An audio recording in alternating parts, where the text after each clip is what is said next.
Someone replaces the eye drops with industrial cleaner, causing my patient to go blind in both eyes and jump from the 20th floor. As the attending doctor, I am arrested for intentional harm and sentenced to 5 years in prison. After my release, my husband, Sebastian Lester, and son, Carl Lester, come to pick me up and bring me home. While everyone else treats me like trash, the two of them stay by my side without abandoning me. I am deeply grateful for that. So I obey their every word without complaint. But one night after a banquet, I accidentally overhear Sebastian talking to Carl when I am bringing him some hangover remedy. Dad, Miss Short really wants to win the top photography award. So I switched the eye drops Mom prepared for her patient. But Mom went to prison because of it. And now, all my classmates call me the son of a murderer. Sebastian quickly covers Carl's mouth and sternly warns him, never mention this again. Back then, Jolene's competitor was too talented, so that was the only way I could help her. Your mom's prison term serves as a lesson for her that she shouldn't side with outsiders. So, the 5 years of darkness and suffering I endure in prison is the doing of the people I love the most. In the dimly lit private room, Carl Lester frowned in confusion. He said, Dad, how can you still not trust me? I've done a great job keeping everything a secret these past few years. That idiot never suspected a thing. Once Ms. Short wins the photography award, our family will finally be able to live a good life. Sebastian Lester sighed cautiously and replied, don't let your guard down. The most important thing is for Jolene to win the award. When Jolene's work goes on display, we'll still need to use her to create media buzz. Netizens nowadays love playing moral police. With her as a contrast, Jolene becoming wildly famous is only a matter of time. Carl nodded like he understood, but not completely. Fine, I'll put up with her since she is still somewhat useful. Otherwise, I'd feel disgusted even calling her mom. How can a former convict like her be worthy of being my mother? How is she worthy of being with you? I had always thought Carl was sensible and lovable. Now he was viciously mocking me with unbelievably cruel words. My mind went blank. I couldn't believe any of this was real. 5 years ago, I treated a patient suffering from an eye disease. She was a well-known photographer. After hearing that I had a way to ease her pain, she came to me for help. But during her final treatment, the eye drops had been switched with industrial cleaner. Her eyeballs became damaged, and she went completely blind. Unable to accept the blow, she jumped from the 20th floor. After the hospital investigated, the only thing they found on the bottle was my fingerprint. No matter how I defended myself, it was useless. I was sentenced to 5 years in prison. By the time I was released, the Medical Alliance had expelled me. Feeling disgraced, my family had cut all ties with me and had driven me out. Everyone treated me like trash. The photographer's fans publicly condemned me everywhere. Even beggars on the street knew I was a murderer. Just when I was drowning in despair and ready to swallow a handful of pills to kill myself, Sebastian and Carl found me in the nick of time. He held my hand tightly and said sincerely, Pamela, I believe you. You're a kind person. You would never do something like that. Ignoring the objections of his family elders, he brought me home. The two of them had been like a beam of sunlight that illuminated my dark world. I regained the hope to keep living and willingly devoted myself to taking care of them. But I never expected that all those years I wrongfully suffered in silence had only been to help Jolene gain fame and praise. Tears silently slid from my eyes as I dragged my heavy steps away from the private room. The salvation I once believed in had actually been a carefully planned trap from the very beginning. In a daze, I returned home, wanting to find more evidence of the conspiracy between Sebastian and Carl. I went into Sebastian's study and yanked open the drawers. Then, I started searching frantically. In the bottom drawer, I found a thick stack of letters carefully stored away. Every single one was a love letter Sebastian had written to Jolene. There were 99 of them in total. Inside the final pink envelope was a diamond ring he had treasured for years. He poured all his love into those letters. Each and every word was filled with deep affection. To everyone else, Sebastian was a man of few words. After so many years of marriage, I had never once heard a single confession of love from him. It turned out he wasn't incapable of saying such things. He had simply saved them all for another woman. I closed my eyes in bitter disbelief and gathered up all the letters wordlessly. 5 years ago, Jolene had only been an up-and-coming photographer. She had been constantly overshadowed by my patient. So, she lacked the chance to become famous. So, Sebastian and Carl had switched the eye drops. Jolene lost her strongest competitor and transformed into an internationally renowned photographer overnight. Meanwhile, I became the murderer everyone hated and scorned. How ironic. Late at night, Sebastian and Carl returned home. As usual, Carl wrapped his arms around mine and acted spoiled. Mom, I missed you so much today, like I always do. Sebastian pulled out a bouquet of roses from his arms. I got you pink Jamelia roses today. Looking into their affectionate eyes, I felt a chill run down my spine. Why was I incapable of acting as naturally as they did? The smile on my lips almost failed to hold. It's getting late. You should go to sleep. Carl chimed in. Yeah, we still have to attend the award ceremony tomorrow. I'm so excited. He couldn't hide the excitement in his voice. Worried that he might reveal something, Sebastian shot me a cautious glance. I pretended not to understand and got up to walk toward the bedroom. Fresh flowers filled the vase by the bedside every single day. Sebastian remembered that roses were my favorite, so he always bought me different varieties. Now, every sweet memory had been brutally shattered by the ugly truth. My whole body trembled uncontrollably as I used all the money left in my account to book a plane ticket to leave. I tossed and turned the entire night and only fell asleep when it was almost dawn. Upon being awakened by a burst of laughter, I walked out of the bedroom in a daze. The moment the people outside saw me, they instantly fell silent. My eyes caught the agate jewelry around Jolene's neck and wrist, and I froze in place. Sebastian explained in a low voice, Jolene is receiving an important award today. She didn't have any suitable jewelry to match her outfit, so I lent her this set. That was the jewelry symbolizing the status of the lady of the Lester household. Yet,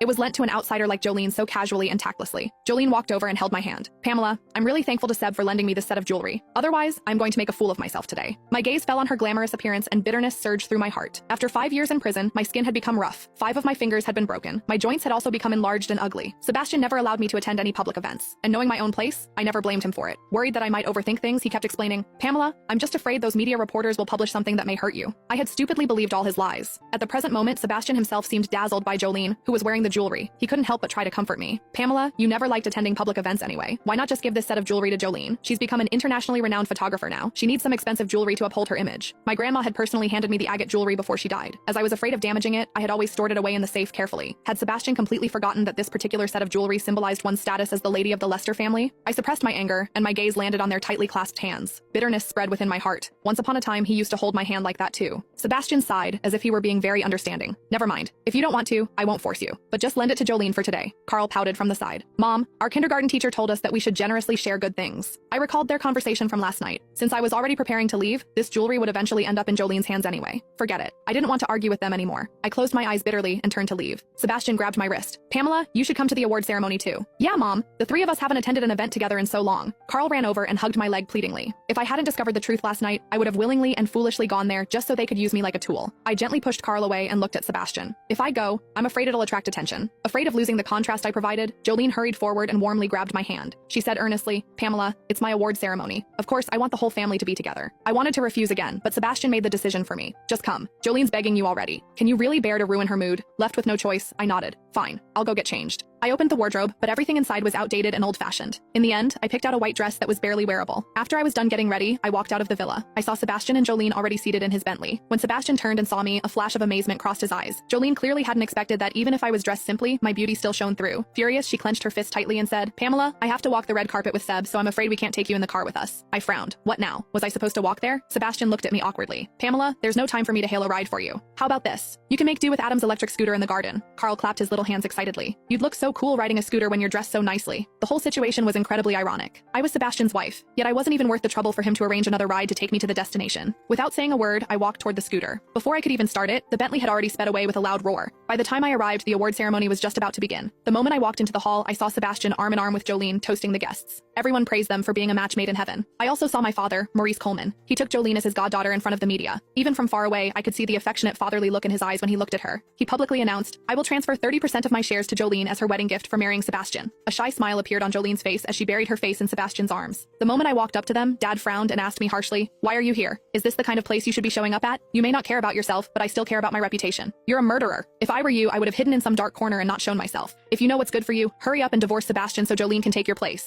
I clenched my hands so tightly that my knuckles turned pale. Dad, I'm your daughter. I'm your flesh and blood. In order to completely distance himself from me, Dad suddenly raised his hand and slapped me hard across the face. He roared, how much longer are you going to embarrass us? Get out. Countless cameras instantly turned toward my face. Jolene seemed frightened by Dad's actions and timidly hid in Sebastian's embrace. He had been busy socializing with some guests, but he instinctively shielded her first while shooting a piercing gaze at me. Even Carl, who normally teared up whenever I accidentally cut my finger while cooking, showed no concern at all for my humiliation. Dad clutched at his chest and shouted, why didn't you just die in prison back then? Why did you have to come out and disgrace the family? How did I give birth to a daughter like you? When I remained silent, he raised his hand again to hit me. Sebastian glanced at my swollen cheek and frowned. Instinctively, he came over to stop Dad. Maurice? But there was a sudden commotion in the crowd as an important guest made a grand entrance. Jolene's eyes lit up and she grabbed Sebastian's hand. Seb, the chairman is here. Take me over to say hello, okay? Don't worry. At the end of the day, Maurice is still Pamela's biological father. He won't really do anything to her. And just like that, she pulled him away. After taking 2 steps, he turned back and coldly glanced at me, as though warning me not to cause trouble. Some of Jolene's angry fans grabbed water bottles and hurled them at me. More people joined in. Soon they were throwing salad and vegetables onto my body. Sebastian ignored all of it. Linking arms with Jolene, he walked away calmly without a care. I left the hall in humiliation. Behind me, Dad's mocking voice rang out. You have no conscience to speak of. How did I even produce such a terrible human being? I found the restroom and was about to clean myself up. But just a moment later, Jolene walked in. She looked at me provocatively and said smugly, how does it feel, Pamela? The golden girl has become the person everyone loathes. Don't you find it thrilling? Your father was right. You should have died in prison back then. At first, I only wanted to win the award and force you away while I was at it. Who knew Carl would be such an idiot and switch the eye drops? At that, she covered her mouth and laughed loudly. I should really thank you for helping me get rid of my biggest threat. Now, I'm a gold award winner, and you're a murderer. Even an idiot would know who to choose, let alone Seb. Every word she spoke turned into knives stabbing into my heart. I had lost all my dignity as a doctor. For 5 whole years, I had lived every day in guilt and remorse. The people I loved, even my own father, had all wished for my death. They were the ones who had destroyed my bright and promising future. At that moment, I lost control of my reason. Unable to suppress my rage, the next second, the knife sank into Jolene's neck. Warm blood splashed across my hand. Her smug smile froze. The restroom fell deathly silent. Jolene staggered backward, clutching her throat. Her eyes bulged with disbelief. You, I smiled. A terrifying, broken smile. Didn't you say I was a murderer? I took a step forward. Now I am. Her body collapsed onto the marble floor. The blood spread beneath her like a crimson flower. For 5 years I had suffered. For 5 years I had begged for forgiveness for a crime I never committed. For 5 years I had endured prison, humiliation, hatred, and abandonment. And now, I finally felt free. Outside, screams erupted. Someone had found us. The restroom door burst open. Sebastian rushed in first. The moment he saw Jolene lying in a pool of blood, his face turned white. Jolene. He dropped to his knees beside her.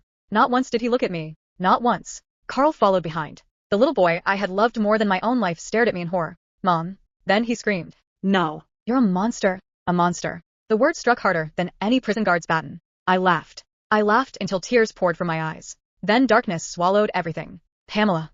A voice echoed in my ears. Pamela, wake up. My eyes snapped open. I gasped violently. My chest heaved. My entire body was drenched in sweat. For several seconds, I could only stare blankly at the familiar ceiling above me. I knew this ceiling. I knew this room. I knew this bed. This was my old bedroom. Before prison. Before the trial. Before everything. The bedroom door suddenly opened. A familiar face appeared. Sebastian. 5 years younger. Without the coldness. Without the wrinkles. Without the guilt. Pamela. He walked over. You've been sleeping all afternoon. My entire body froze. Sebastian was alive. Young. Healthy. Exactly as he had looked 6 years ago. My hands began trembling. I grabbed the phone on the bedside table. The date displayed on the screen. June 14th. 2 days before the accident. 2 days before my patient would go blind. 2 days before she would jump from the 20th floor. 2 days before my life would be destroyed. I had returned. Returned to the beginning. Returned before everything happened. A second chance. When Sebastian came home that evening, I was waiting at the table. He loosened his tie. Pamela, what's for dinner? I smiled. The same thing as always. His shoulders relaxed. Good. I wanted him relaxed. A rabbit never notices the trap if it's comfortable. Carl ran into the dining room. Mom. He jumped into my arms. The same child who would one day call me disgusting. The same child who would help destroy my life. I pinched his cheek gently. Did you have a good day?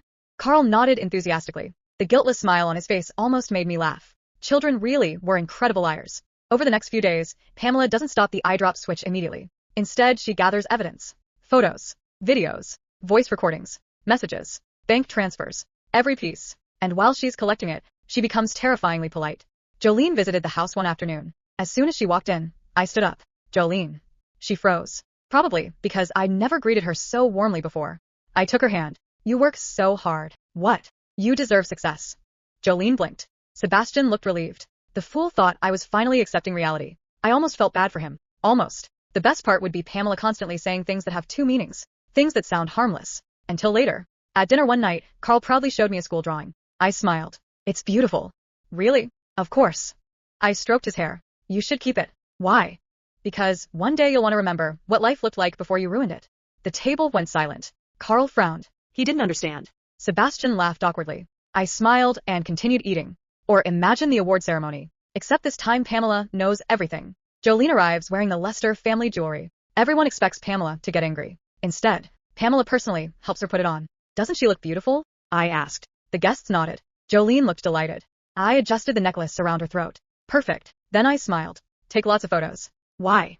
Oh, I laughed softly. You'll want memories of today. That sort of thing. The readers know she's planning something. The villains don't. Every line sounds normal. But after the truth comes out, every sentence suddenly becomes chilling. Then when the evidence is finally exposed, don't let Pamela scream. Don't let her cry. Don't let her have a breakdown. Have her sit calmly in the audience while Sebastian, Carl, Jolene, and her father panic. That's where the Disney villain energy comes from. Control. Sebastian staggered toward me. Pamela, please listen. I took a sip of champagne. Why? His face turned pale. The reporters surrounded him. Flashes exploded. For the first time, I saw fear in his eyes. I smiled. The same smile I'd worn for weeks. The same smile he'd mistaken for forgiveness. 5 years ago, I said softly, you taught me a very valuable lesson. His lips trembled. What lesson?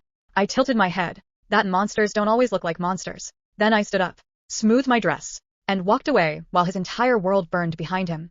Sebastian's knees nearly gave out. The giant screen behind him continued replaying the footage. Carl switching the bottles. Jolene checking the labels. Sebastian discussing how my prison sentence would be useful for publicity. Again. And again. And again. The committee members stared at Jolene as if she were something filthy stuck to the bottom of their shoes. The photographers who had once worshipped her looked horrified. Reporters swarmed forward like sharks scenting blood. Questions came from every direction. Did you knowingly frame an innocent woman? Did you profit from a wrongful conviction? Is your entire career built on fraud? Jolene opened her mouth. No sound came out. I watched from my seat. Perfect posture. Perfect smile. The same smile I'd worn while serving Sebastian breakfast every morning. The same smile I'd worn while packing Carl's lunches. The same smile they'd mistaken for devotion. The chairman slowly stood. His expression was cold. Miss Short. The room immediately quieted. I hereby revoke your award. A collective gasp spread through the audience. Jolene's face lost all color. No. And pending investigation, all future exhibitions under your name are suspended. No, the scream tore from her throat. It was the first genuine thing I'd ever heard her say. I almost applauded. Then came my father, Maurice Coleman, the man who had slapped me in front of cameras, the man who had wished I had died in prison, the man who had publicly called Jolene his daughter. His hands trembled violently. Pamela, I turned my head. For a moment, hope flashed across his face. Perhaps he thought I would forgive him. Perhaps he thought blood mattered. How adorable. Dad, I said sweetly. The single word nearly made him cry. Then I added, don't worry. His eyes lit up. I smiled. I'll make sure everyone remembers you were part of this. The hope vanished instantly. Beautiful. Sebastian finally pushed through the crowd. Pamela. His voice cracked. Please. I looked up at him. Please what? You know I never wanted things to go this far. Oh. I raised an eyebrow. Which part? His lips parted. I continued calmly. The part where I went to prison? The part where my fingers were broken? The part where your son called me disgusting? The part where you planned to use me as a publicity tool? Each question struck him harder than the last. By the end, his face was white. The reporters eagerly recorded every second. I leaned closer, lowering my voice. You know what the funniest part is? Sebastian stared at me, waiting. I laughed softly. I spent 5 years wondering what I did wrong. His shoulders shook. Pamela. And all along, I gently straightened his tie, a gesture so intimate it made him freeze. The mistake was loving you. Then I stepped away, leaving him standing there like a condemned man. Carl suddenly burst into tears. Mom, the room turned. Everyone looked at the little boy. His face was red, his eyes swollen. He looked exactly like the son I once adored. For a fraction of a second, my heart hurt. Then I remembered the conversation. That idiot never suspected a thing. I'd feel disgusted even calling her mom. The pain disappeared. Carl ran toward me. I didn't mean it. I smiled. Of course you did. His crying stopped. The answer wasn't what he expected. Children always assume tears can fix everything. I crouched to meet his eyes. Do you know why I loved you so much? He nodded desperately. Because you're my mom. No. His face froze. Because I thought you loved me too. The words hit harder than any scream. Tears streamed down his cheeks. I stood up before he could grab me. For the first time in his life, I walked away. Over the next few weeks, the destruction spread. Every newspaper carried the story. Every channel discussed it. Every interview uncovered something new. The public was furious. The doctor who had been called a murderer for years was innocent. The people responsible had profited from her suffering. Nobody could tolerate that. Jolene lost endorsement after endorsement. Sponsors fled. Exhibitions canceled. Investors vanished. Friends stopped answering her calls. The photography world that once adored her now treated her like poison. And every day, I watched. Comfortably. With tea. One morning, I received a message. A photo. Jolene sitting alone in an empty apartment. No makeup. No jewelry. No audience. No Sebastian. I stared at it. Then I laughed. Not because she looked miserable. Because she looked ordinary. After all those years of acting superior, she was just another selfish woman. Nothing special at all. I blocked the number. A month later, Sebastian appeared outside my house. In the rain. Just like men in dramatic movies. He looked exhausted. Older. Broken. Good. I opened the door. Not because I cared. Because I was curious. He immediately fell to his knees. Pamela. The sight was almost surreal. The proud Sebastian Lester. Begging. Please forgive me. I folded my arms. What for? He stared. Confused. His voice cracked. For everything. I nodded thoughtfully. Then smiled. Oh. The hope returned to his face. Poor thing. I don't forgive you. His expression shattered. Completely. I just don't hate you anymore. He blinked. What? I looked at him calmly. The opposite of love isn't hate, Sebastian. The rain poured around him. The opposite of love is nothing. And for the first time, he realized he meant nothing to me. Not a husband. Not an enemy. Not even a memory worth keeping. Nothing. I closed the door and left him kneeling in the rain. Alone. Exactly where he belonged. The public destruction of Sebastian had been spectacular. But it was nothing compared to what happened to Jolene and Carl. Because Sebastian had at least once been capable of love. The other two, they had never shown a shred of remorse. And I intended to make sure the world knew it. The police investigation uncovered far more than anyone expected. Jolene's award-winning portfolio was audited. One exhibition became 10. 10 became 30. Then the truth surfaced. Several photographs that had launched her career were suspiciously similar to the work of lesser-known photographers. People started asking questions. Former assistants started talking. Former employees started leaking messages. The floodgates opened. Soon, stories emerged from everywhere. Photographers she had sabotaged. Colleagues she had bullied. Assistants she had humiliated.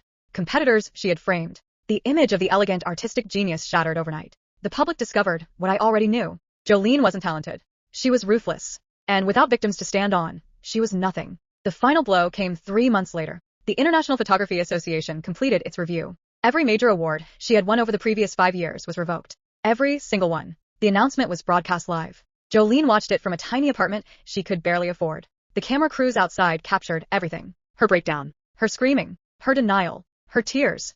No one pitied her. After all, she had spent years building her success atop a dead woman and a falsely imprisoned doctor. The internet was merciless. The nickname they gave her spread worldwide. The grave robber photographer. Because her career had been built on another woman's grave. Then came Carl. My son. The child I had once loved more than my own life. He thought he would be protected because he had been young. At first he was. People said he had only been a child. A victim of manipulation. Someone who didn't understand what he was doing. Then the recording surfaced. All of them. The conversations. The mocking. The laughter. The cruel comments he made about me. The way he called me disgusting. The way he bragged about helping destroy my life. The public's sympathy vanished instantly. Not because of what he had done as a child, but because of what he became afterward. Even after learning the truth, he never once apologized. Not sincerely. His apologies were always about himself. His reputation. His future. His suffering. Never mine. Years passed. Carl grew older.